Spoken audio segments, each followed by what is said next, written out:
UP और उत्तराखंड की खबरों के लिए एबीपी गंगा को सब्सक्राइब करें और बेल आइकन दबाएं।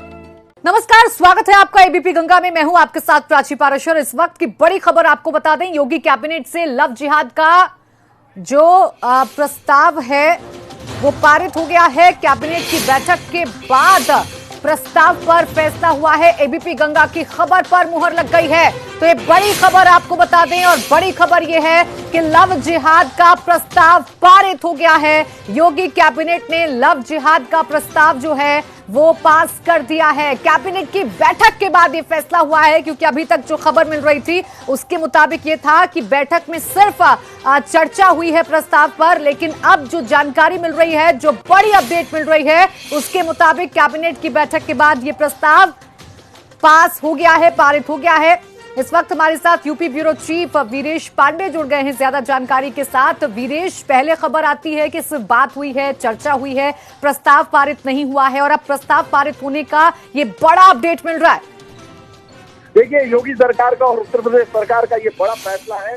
धर्मांतरण के मुद्दे पर भी बिल पास कर दिया, यानी जो अनैतिक तरीके से, जो अनलॉफुल तरीके से जो धर्मांतरण किया जा रहा था, उसके खिलाफ भी प्रस्ताव पारित कर दिया गया है कैबिनेट की तरफ से, और साथ ही साथ लव जिहाद के खिलाफ भी प्रस्ताव पारित कर दिया गया है। योगी सरकार का ये बड़ा फैसला है, क्योंकि योगी आदित्यनाथ जब सत्ता में नहीं थे और सांसद के तौर पर उत्तर प्रदेश का दौरा करते थे, लगातार वो लव जिहाद के खिलाफ और जो धर्मांतरण के तरीके हैं उसको लेकर सवाल खड़ा करते थे। ये उनके बहुत दिल के नजदीक था ये पूरा सवाल, और लगातार उनके ऊपर दबाव था अन्य जगहों से भी। अगर हम संघ की बात करें, जो संघ की बैठक प्रयागराज में हुई है, वहां भी लव जिहाद के खिलाफ प्रस्ताव पारित किया गया है। और योगी सरकार ने इन सारे मसलों पर विचार करते हुए आज योगी कैबिनेट ने लव जिहाद और गैर कानूनी तरीके से धर्मांतरण के मुद्दे का प्रस्ताव पारित कर दिया। ये बड़ा फैसला है, ऐतिहासिक फैसला है योगी सरकार का।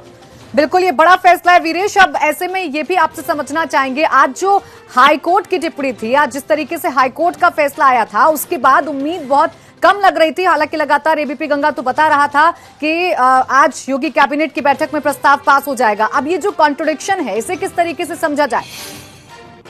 देखिए, अगर योगी सरकार की बात करें और योगी आदित्यनाथ की कार्यशैली पर अगर कोई विचार करे, उस शैली को जाने, तो योगी आदित्यनाथ अपने काम को लेकर काफी रिजिड रहते हैं और किसी चीज की परवाह नहीं करते। अगर जो भी चीज कानूनी तौर पर सही है, उनकी समझ में सही है, प्रदेश के लिए सही है, तो उस पर वो फैसला कर लेते हैं और किसी के दबाव में नहीं आते हैं। योगी आदित्यनाथ की कार्यशैली की ये सबसे बड़ी खासियत है। और ये जो बिल और प्रस्ताव पास किया गया है वो बेहद महत्वपूर्ण है। अगर हम कहें योगी कैबिनेट का ये 3.5 साल में जो भी फैसले किए गए हैं, उसमें सबसे ज्यादा महत्वपूर्ण फैसलों में से एक होगा लव जिहाद को लेकर। योगी आदित्यनाथ तमाम सवाल उठाया करते थे जब वो विपक्ष में हुआ करते थे, और वो तमाम रैलियों को याद करिए जब वो लव जिहाद के लिए बात करते थे, खासकर पश्चिमी उत्तर प्रदेश में जब वो रैलियां किया करते थे। मुझे याद है वो इस पूरे मामले को लेकर बहुत सख्त टिप्पणियां किया करते थे, और योगी आदित्यनाथ का प्रश्न चलता तो इस पर बहुत पहले फैसला ले लिए होते। लेकिन तमाम उलझनों, तमाम जो रुकावटें हैं, उनको दूर करते हुए योगी कैबिनेट ने फैसला लिया है। और चाहे आप कुछ भी कहें, योगी आदित्यनाथ की ये कार्यशैली है कि वो दबाव में काम नहीं करते, चाहे वो किसी भी संस्था की तरफ से आया हुआ दबाव हो। बिल्कुल, और समय समय पर उसकी झलक वीरेश देखने को मिलती रहती है। ये ऐतिहासिक फैसला योगी कैबिनेट ने लिया है। वीरेश, अब ये भी समझना होगा कि स्वरूप कैसा होगा, लव जिहाद पर जो कानून बनेगा उसका स्वरूप कैसा होगा, क्या प्रावधान उसमें किए जाएंगे ताकि इस पर रोक लगाई जा सके।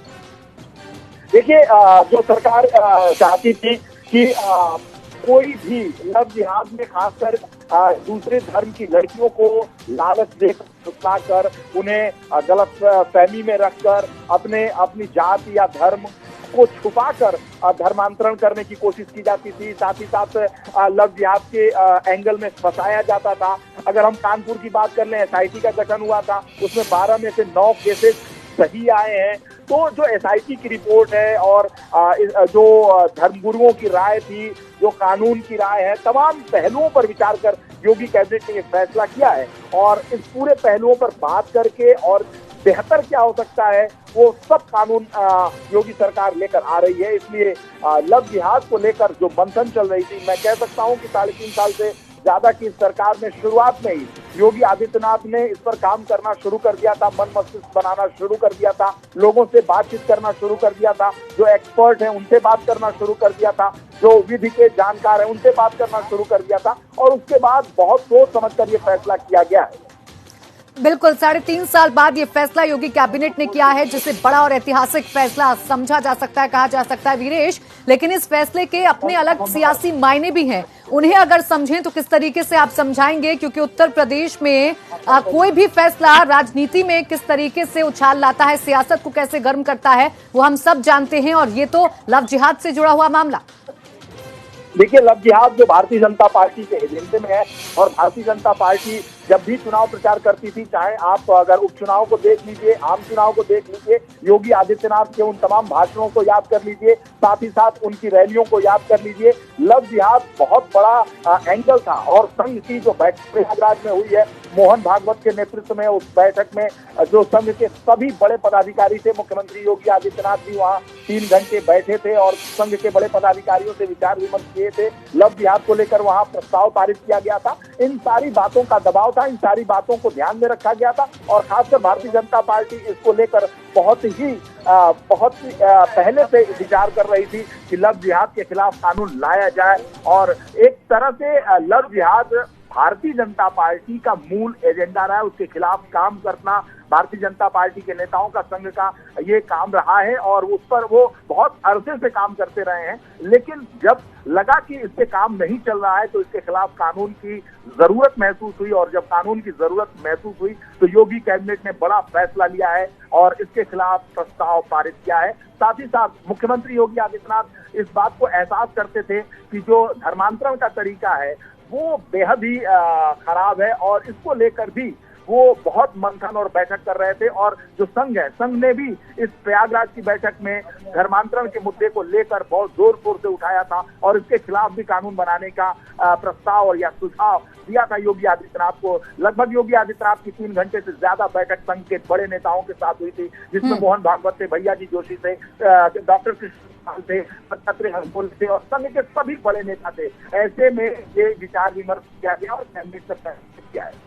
बिल्कुल, और उसके बाद आज वो फैसला ले लिया गया है। वीरेश बने रहिए हमारे साथ। हम अपने दर्शकों को ये भी बता दें कि ये जब कानून बन रहा है तो उसमें क्या प्रावधान है, कितनी सजा हो सकती है, ये भी हम लगातार बता रहे हैं। तो अधिकतम 5 साल की सजा का प्रावधान है अगर ये कानून की शक्ल ले रहा है। तो अगर लव जिहाद का मुद्दा सामने आता है तो 5 साल अधिकतम सजा हो सकती है।